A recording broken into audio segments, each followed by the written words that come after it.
Assalamualaikum warahmatullahi wabarakatuh.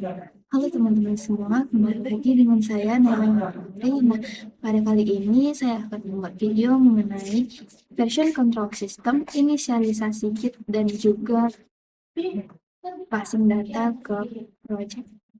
Oke, langsung saja kita penjelasan apa itu version control system.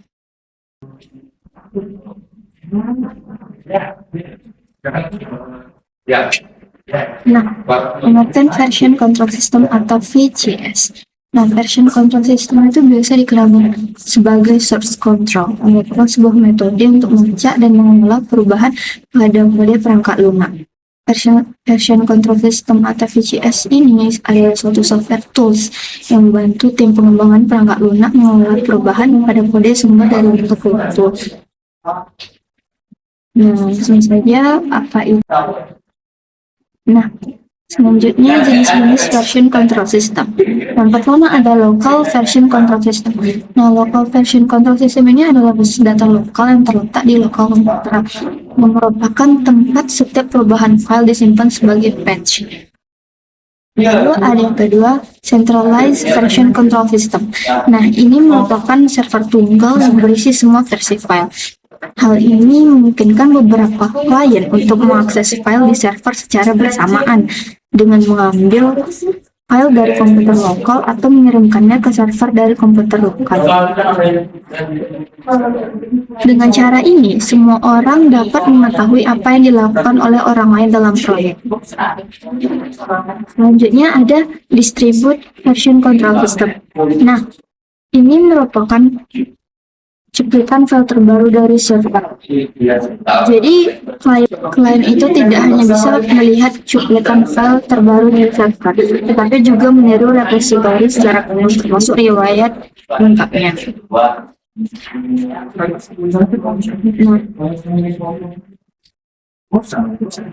Version control ini ada banyak tools.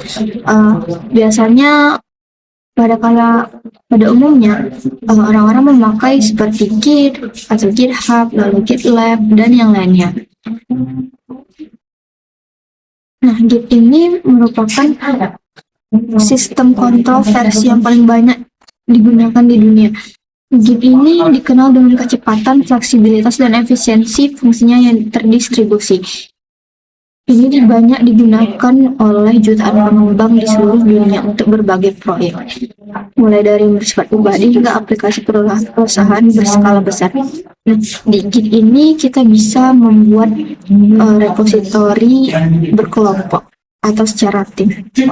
Oke, langsung saja saya sudah membuat project baru. Saya sudah membuat proyek baru dengan nama kebencanaan admin.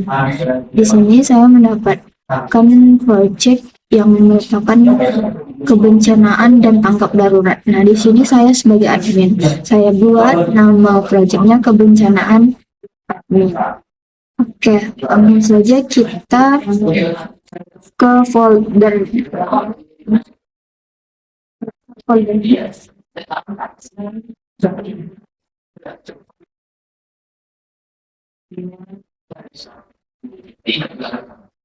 Oke, di sini sudah muncul ya.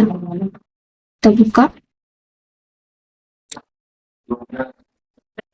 Lalu tidak lupa kita akan migrate database-nya ya teman-teman.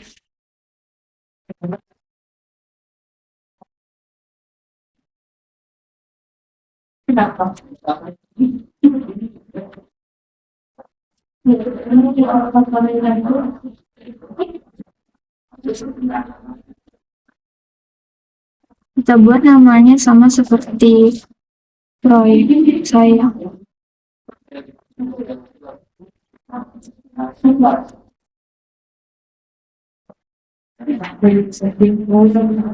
Oke, sekarang kita migrate.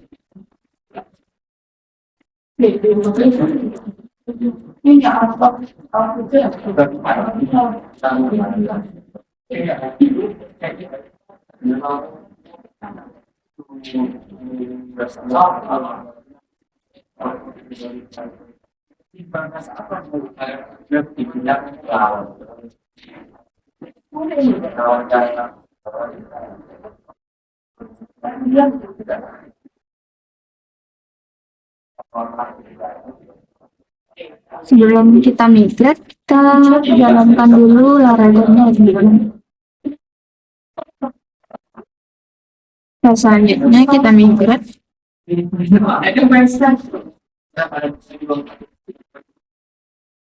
Selanjutnya kita migrate.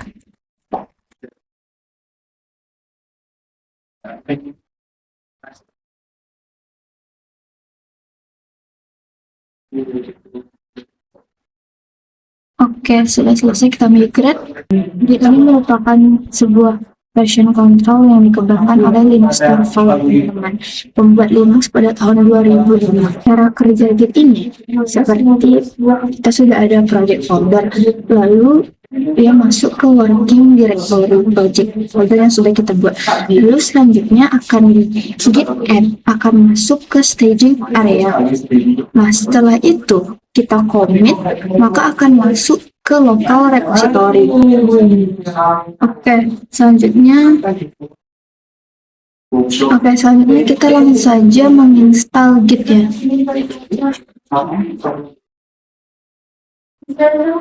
Kita install yang versi 6.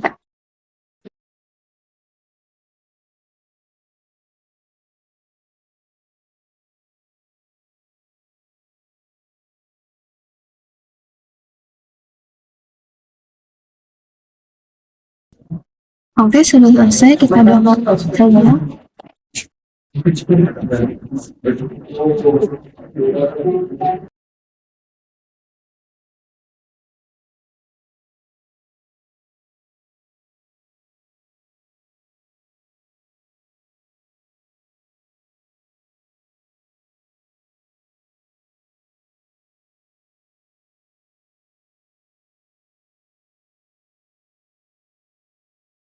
Untuk mengetahui apakah Git ini sudah terinstall atau belum, maka saya sudah mematikan Git min version itu, teman-teman. Maka akan muncul Git version. Lalu selanjutnya kita akan menginisialisasi Git-nya nih. Maka kita akan mengetikkan Git init. Oke, Git-nya sudah terinisialisasi. Oke, Git-nya sudah terinisialisasi. Selanjutnya kita akan mengecek apakah Git ini sudah terinisialisasi. Maka kita akan ketikkan Git status. Oke, di sini muncul Git status on branch master not commit. On branch master ini berarti sedang berada di posisi master nih. Untuk not commit yet ini berarti belum ada commit ke repositorinya nih. Nah, untuk untracked files berarti belum ada file yang terrepositori. Jika Git sudah terinisialisasi, maka akan ada folder Git di project kita nih. Oke, kita akan cek dulu.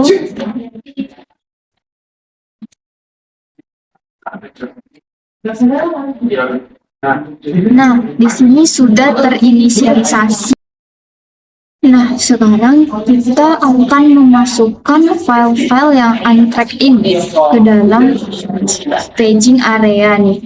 Maka kita akan ketikkan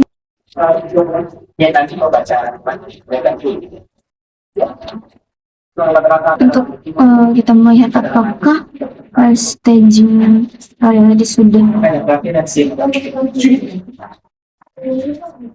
masuk ke working directory, maka kita ketikkan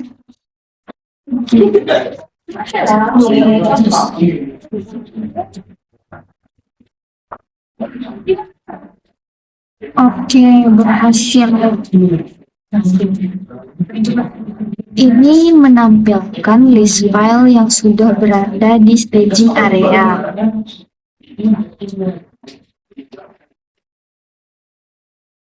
Dan siap untuk di-commit ke local repository. Jika kita ingin membatalkan file yang sudah masuk ke staging area, maka kita ketikkan git reset. Lalu kita akan lihat lagi. Nah, di sini file-file yang sudah masuk tadi ke staging area, maka dia akan di-unpack lagi. Selanjutnya kita akan masukkan lagi ke staging area, kita masukin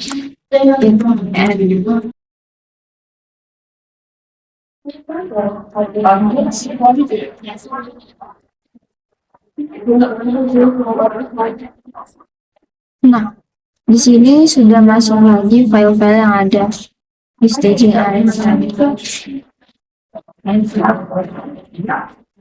Selanjutnya kita akan konfigurasi username dan juga email. Maka kita akan ketikkan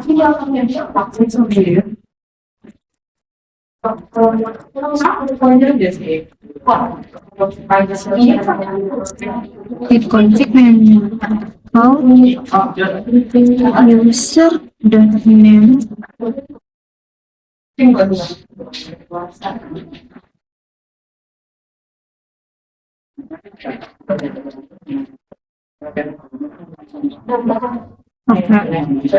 selanjutnya email.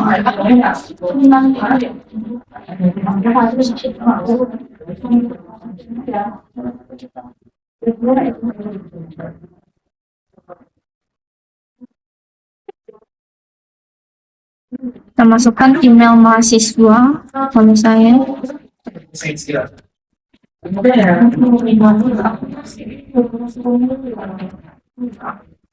Oke. Lalu kita akan lihat apakah username dan email ini sudah muncul, maka kita ketikkan git min list. Nah, di sini sudah muncul username dan email tadi yang sudah kita buat. Setelah semua file masuk ke staging area, maka kita akan menyimpan file yang tadi kita akan masukkan ke local repository. Nah, kita akan ketikkan commit, lalu kita masukkan di sini kalimatnya pertama. Oke.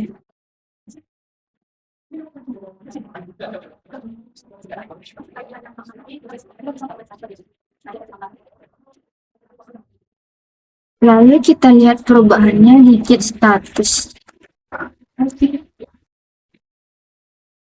Nah, sekarang kita sudah berada di on branch master. Tidak ada yang di commit, teman-teman. Lihat riwayat commit yang sudah kita lakukan, maka kita akan mengetikkan git log. Nah, di sini sudah ada muncul ID commit-nya, lalu sudah muncul author beserta tanggal dan waktunya. Nah, di sini muncul kalimat yang saya masukkan tadi, commit pertama. Nah, jika kita mau melihat git log-nya ini atau riwayatnya ini secara ringkas, maka kita akan masukkan, maka kita akan ketikkan git log min one line. Nah, di sini sudah ada. Di sini sudah sangat ringkas dengan memasukkan git log min one line. Nah, di sini perbedaannya itu di sini tetap ada ID-nya, namun di sini ID-nya lebih ringkas, teman-teman. Nah, dan juga di sini tidak memasukkan author ataupun waktunya, tetapi kalimatnya tetap dimasukkan. Di sini kita akan melihat versi ID yang telah kita pilih. Nah, di git log one line ini berarti commit-nya sudah versi yang terbaru. Kita akan mencoba untuk commit kedua. Kita akan mengubah Misalnya kita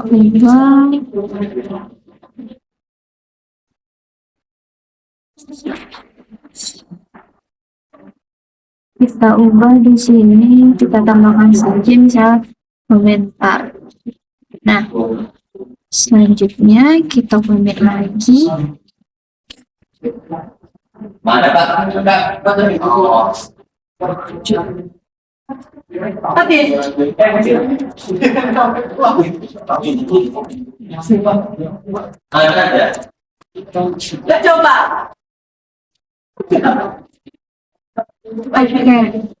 muncul ya. Di sini kita sudah merubah di welcome back-nya. Jadi dia muncul, lalu akan kita masukkan setelah itu.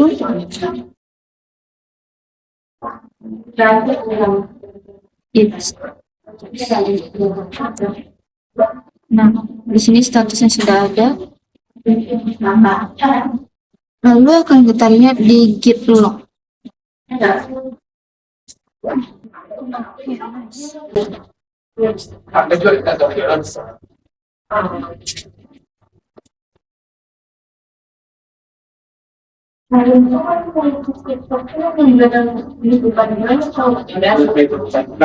Lagi suasana lagi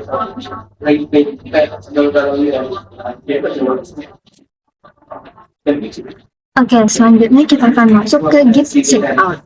Nah, di sini kita akan melihat versi aplikasi sesuai yang ID kita commit. Kita akan coba ketikkan git log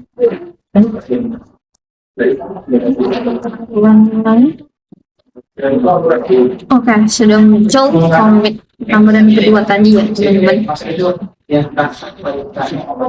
Dari hasil ini kita masih berada di head nih, teman-teman, berada di master. Artinya kita sedang berada di commit terbaru.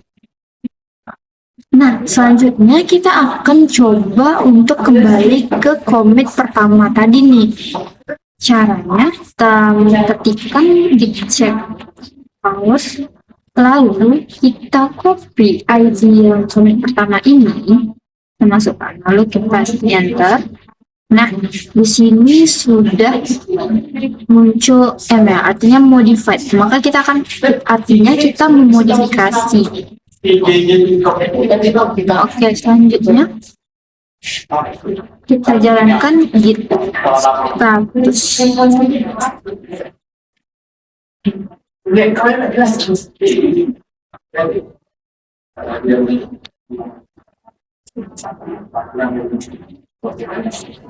Nah, di sini artinya kita tidak sedang berada di branch manapun.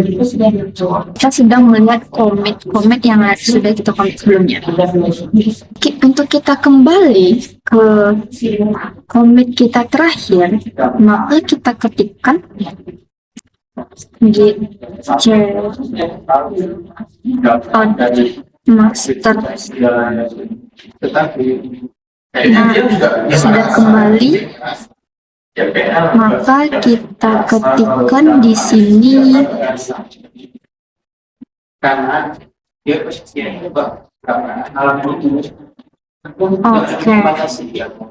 sudah kembali.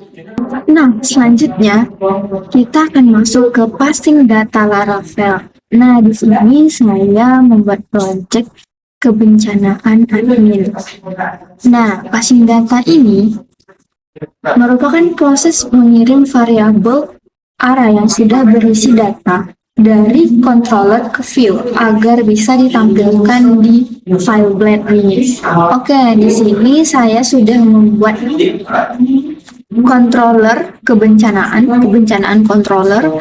Di sini saya sudah mengisikan apa-apa saja datanya. Nah, di sini saya memasukkan kejadian, jenis bencana, tanggal, lokasi, RT RW, dan status keterangan. Oke. Dan di sini saya juga sudah memasukkan data-datanya untuk sementara karena kita belum masuk ke database. Nah, di file blade-nya saya sudah juga memasukkan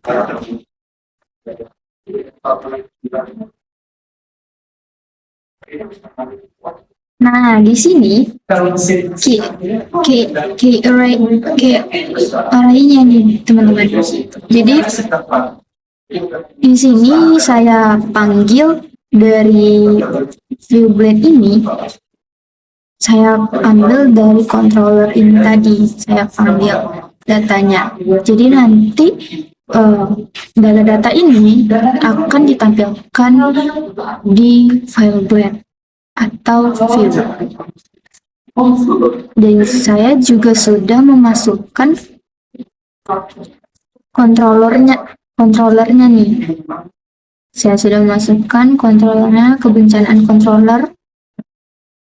Nah, dan di sini saya juga sudah memasukkan rootnya itu langsung ke kebencanaan. Jadi dia akan mengarahkan langsung ke halaman kebencanaan. Dan di sini saya juga menginisialisasi controllersnya nih. Oke, langsung saja kita lihat tampilannya nih.